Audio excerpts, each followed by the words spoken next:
Hi, my name is Anna Pontano. I am a mindfulness coach here in Columbus, Mississippi, and me and 3 other women have started a gathering place on Facebook just as a space to share videos such as this with tips and suggestions that will hopefully be of some assistance during this time that has been so scary for many of us and overwhelming and just all the feelings basically.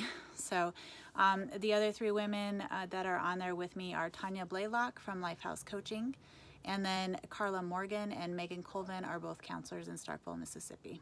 So if you're not checking this out on a gathering space, I hope you'll go ahead and find it and see if there's something there that can help you.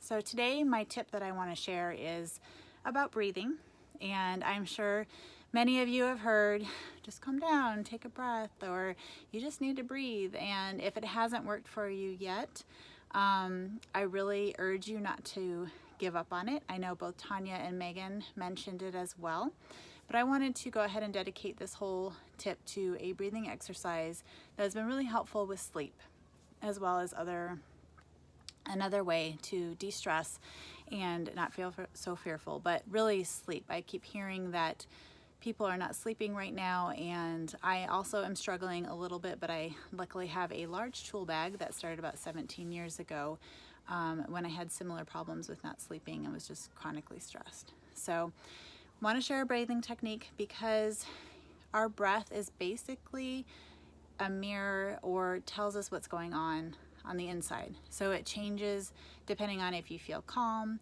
if you feel fearful, overwhelmed, sad. It changes. And sometimes when we're really overwhelmed and scared, we even hold our breath a lot, which is not very good for us.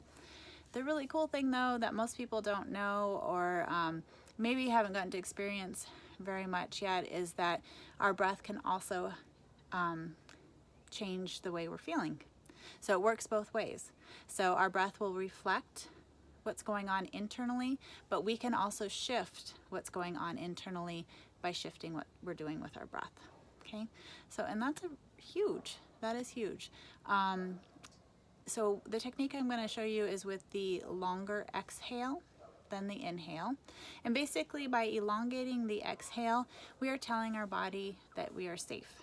So if you're not safe right now, if you're in a unhealthy or dangerous situation, first off, I hope you will be able to find support, or you are getting support, and get out of that situation quickly. And I am also just so sorry, because this is not a good time to be in an unsafe household. So my heart goes out to you. However, if you are safe, if you're one of us that is at home, but yet you don't feel safe because you're overwhelmed with the new situation, you're fearful of what might happen. There's a lot of stuff we don't know. We don't know what's going to happen. However, the whole thing with mindfulness is if you are safe right now in this present moment, we need to connect to that. And it's so important to connect to it, because without that, we are in a fear state. We're basically in fight, flight, or freeze. And if we're in that chronically, that's really bad for our health. It's really bad for our relationships. It's hard to sleep.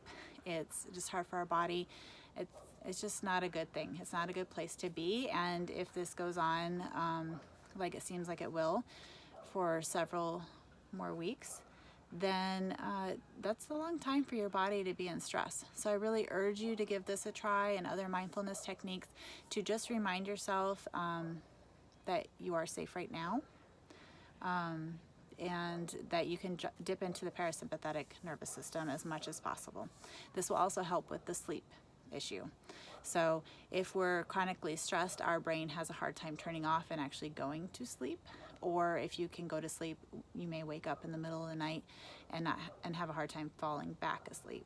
So all which are very frustrating, and just kind of snowballs, because then the next day doesn't go well because you have not slept well. So with breath, there's nothing magical about being able to go really long inhales and really long exhales. Yes, it does mean your lung capacity is pretty good. But if I go longer than your lungs can, I don't want you to force it. So let's be gentle and compassion with ourselves and just really practice listening to our bodies. And this is good practice for the rest of our days, you know, just to be gentle with where we're at and just go from there. So not comparing or anything else. So go ahead and find a comfortable position to be in. You can lie on the floor or sit. If you have a place where your back can be supported, that's great. Go ahead and sit up straight. It doesn't need to be real rigid, but just sit up straight so you can have space in the lungs and space in the belly, so if it wants to expand, it can. Close your eyes if that helps, if that's comfortable to do so, or you can just keep them soft, maybe look down, or just keep them open, whatever's comfortable for you. And the first part of the breath that I'll teach is just a gentle inhale and exhale. I encourage you to inhale through the nose if possible and exhale through the mouth if possible. Exhaling through the mouth is very helpful in telling our body to go ahead and relax and release tension. So if you can do that, that's great.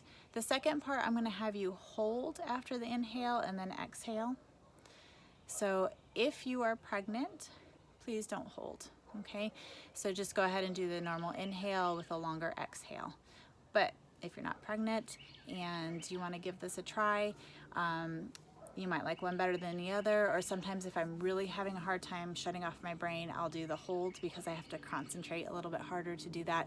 And then I'll revert to going ahead and just doing the inhale with the longer exhale if I'm trying to fall asleep after I've calmed my brain down.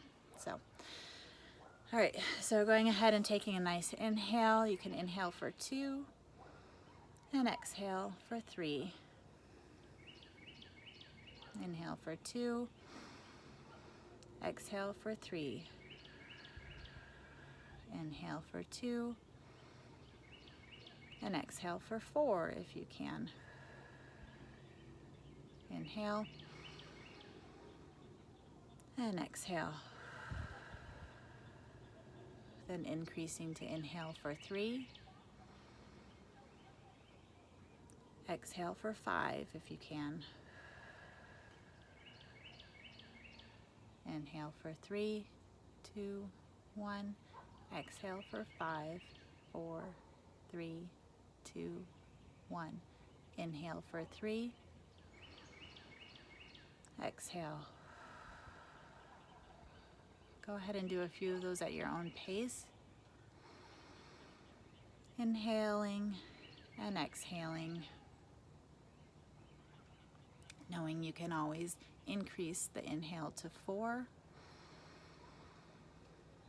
and exhale to 6.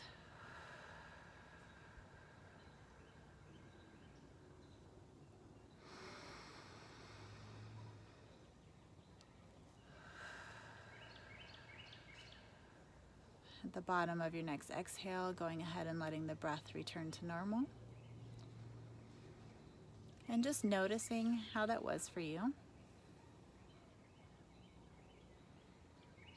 And now I won't do a real long example of the hold after the inhale, but just do a couple just so you get the feel for it.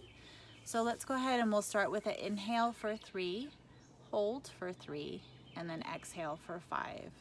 And there's not really anything magical again about the numbers that I'm doing. It's just the just 3 and 3 and then exhaling for 5 is pretty doable for most people. Now if it's not for you, that's okay. You can do inhale for 2, hold for 2, and exhale for 3 or 4 if you can. So again, listening to your own body.